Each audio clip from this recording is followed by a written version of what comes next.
നമസ്കാരം. മലയാളി വാർത്തയിലേക്ക് സ്വാഗതം. പാകിസ്ഥാനിൽ ഇന്ത്യ വിരുദ്ധരായ കൊടും ഭീകരന്മാരെ അജ്ഞാതർ വെടിവെച്ച് കൊല്ലുന്ന സംഭവങ്ങൾ ഒട്ടനവധി ഉണ്ടായിട്ടുണ്ട്.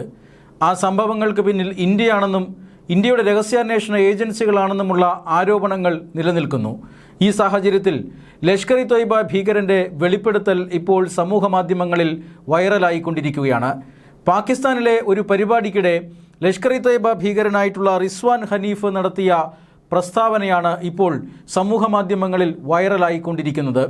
ലഷ്കർ ഇ തൊയ്ബ എന്ന ഭീകര സംഘടനയുടെ മാത്രം ഏതാണ്ട് 30ഓളം ടോപ്പ് ഭീകരന്മാർ കഴിഞ്ഞ 4 വർഷത്തിനിടെ അജ്ഞാതരുടെ ആക്രമണത്തിൽ കൊല്ലപ്പെട്ടുവെന്നും ഈ ആക്രമണങ്ങളെല്ലാം സംഘടിപ്പിക്കുന്നത് ഇന്ത്യയുടെ രഹസ്യാന്വേഷണ ഏജൻസിയായ റോ ആണെന്നുമാണ് ഈ റിസ്വാൻ ഹനീഫ് ഈ പൊതുപരിപാടിക്കിടെ വെളിപ്പെടുത്തിയിരിക്കുന്നത്. റോ ആണ് എന്ന ആരോപണം നേരത്തെ തന്നെ പാകിസ്ഥാനും ഉന്നയിച്ചിരുന്നതാണ്. എന്നാൽ ഇന്ത്യ അതിനെ നിഷേധിക്കുകയായിരുന്നു.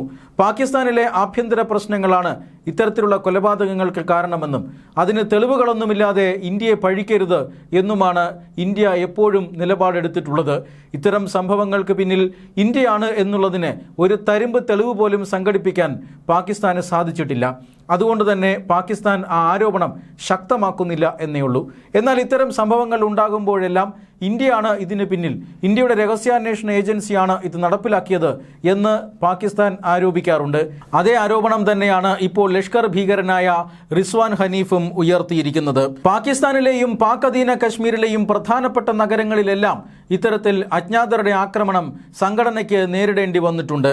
പെഷവാറിലും കറാച്ചിയിലും റാവൽപിണ്ടിയിലുമെല്ലാം ഇത്തരത്തിൽ ആക്രമണങ്ങൾ നടന്നു.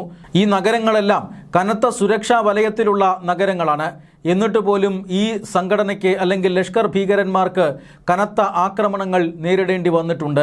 പാക് അധീന കശ്മീരിലെ മുസഫറാബാദിലും റാവൽകോട്ടിലും ഇത്തരത്തിൽ അജ്ഞാത സംഘം ഭീകരന്മാരെ വെടിവെച്ച് കൊന്നിട്ടുണ്ട്. അജ്ഞാതർ മോട്ടോർ ബൈക്കുകളിലാണ് എത്തുന്നത്.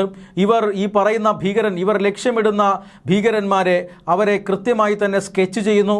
അവരെ എവിടെ വെച്ച് കൃത്യമായി കൊല്ലാമെന്നതിനെക്കുറിച്ച് വ്യക്തമായ പദ്ധതി തയ്യാറാക്കുന്നു. ഈ പദ്ധതി അനുസരിച്ച് അവർ കൃത്യമായി ലക്ഷ്യസ്ഥാനത്തേക്ക് നിറയൊഴിക്കുന്നു. അതിനുശേഷം ഇവർ പിന്നീട് അപ്രത്യക്ഷമാകുന്നു.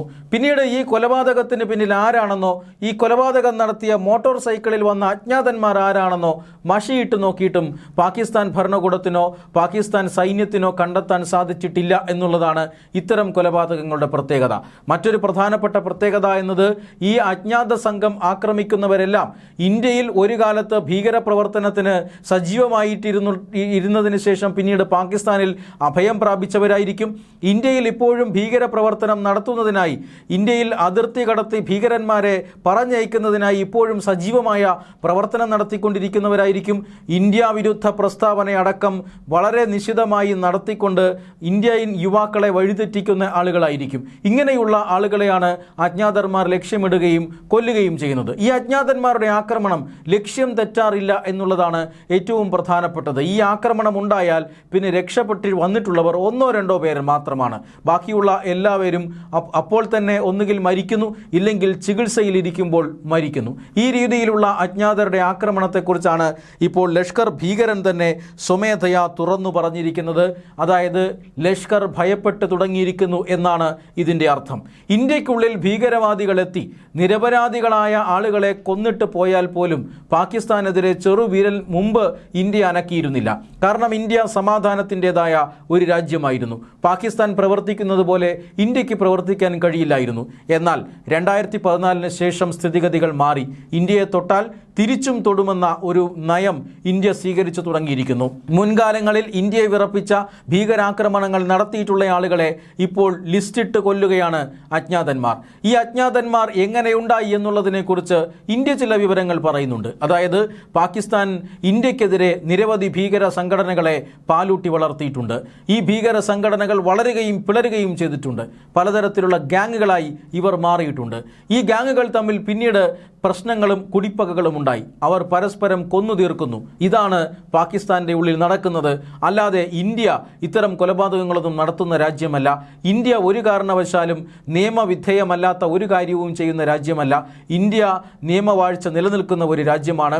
പാകിസ്ഥാൻ ഇന്ത്യക്കെതിരെ ഭീകര സംഘടനകളെ ഉപയോഗിച്ചതുപോലെ ഇന്ത്യ പാകിസ്ഥാനെതിരെ എന്ന് മാത്രമല്ല ഒരു രാജ്യത്തിനെതിരെയും ഭീകര സംഘടനകളെ ഉപയോഗിക്കുന്നില്ല എന്നതാണ് ഇന്ത്യയുടെ പരസ്യമായ നിലപാട്. പക്ഷേ ഈ ആരോപണങ്ങൾ കൃത്യമായി ഇന്ത്യയുടെ രഹസ്യാന്വേഷണ ഏജൻസികളിലേക്കാണ് വന്നു പതിക്കുന്നത്. ഇപ്പോൾ ലഷ്കറും ഭയപ്പെട്ടു തുടങ്ങിയിരിക്കുന്നു. ലഷ്കറിൻ്റെ ഈ പറയുന്ന ഭീകരന്റെ പ്രസ്താവന തെളിയിക്കുന്നതും അതുതന്നെയാണ്. ഇന്ത്യയുടെ രഹസ്യാന്വേഷണ ഏജൻസികളാണ് ഇത് ചെയ്യുന്നത് എന്ന് തന്നെയാണ്.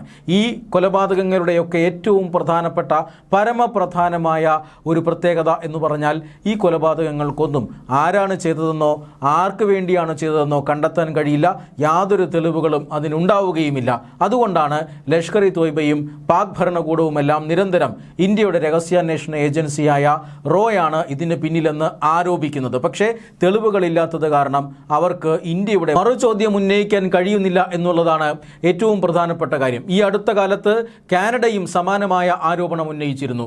കാനഡയിൽ കൊല്ലപ്പെട്ട ഒരു ഖാലിസ്ഥാൻ ഭീകരവാദി, ആ ഭീകരവാദിയുടെ കൊലപാതകത്തിന് പിന്നിൽ ഇന്ത്യയുടെ രഹസ്യാന്വേഷണ ഏജൻസികളാണ് എന്ന് കനേഡിയൻ അന്നത്തെ പ്രധാനമന്ത്രി പറഞ്ഞിരുന്നു. ഇത് ഇന്ത്യയും കാനഡയും തമ്മിലുള്ള നയതന്ത്ര ബന്ധം പോലും പിന്നീട് വഷളാക്കുന്ന സാഹചര്യമുണ്ടായി.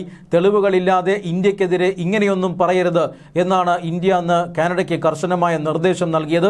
ഇത് സംബന്ധിച്ച് അന്വേഷിക്കാൻ കാനഡ ഒരു അന്വേഷണ സമിതിയൊക്കെ നിയോഗിച്ചിരുന്നു. പക്ഷേ ആ അന്വേഷണ സമിതിയും പറയുന്നത് ഇതിന് പിന്നിൽ പ്രവർത്തിച്ചത് ഇന്ത്യ തന്നെയാണ്. പക്ഷേ തെളിവുകളൊന്നുമില്ല എന്നാണ്. അതായത് ഇന്ത്യയുടെ രഹസ്യാന്വേഷണ ഏജൻസികൾ വലിയ രീതിയിൽ ചർച്ചയാക്കപ്പെട്ട, അന്താരാഷ്ട്ര തലത്തിൽ തന്നെ ചർച്ചയാക്കപ്പെട്ട ഒരു വർഷങ്ങളാണ് കടന്നുപോയത്. എന്തായാലും 4 കൊല്ലം കൊണ്ട് 30 ലഷ്കർ ഭീകരന്മാരെ, ഇന്ത്യ വിരുദ്ധ ഭീകരന്മാരെ വകവരുത്തി എന്ന കണക്ക് ലഷ്കർ തന്നെ ഇപ്പോൾ പുറത്തുവിടുകയാണ്.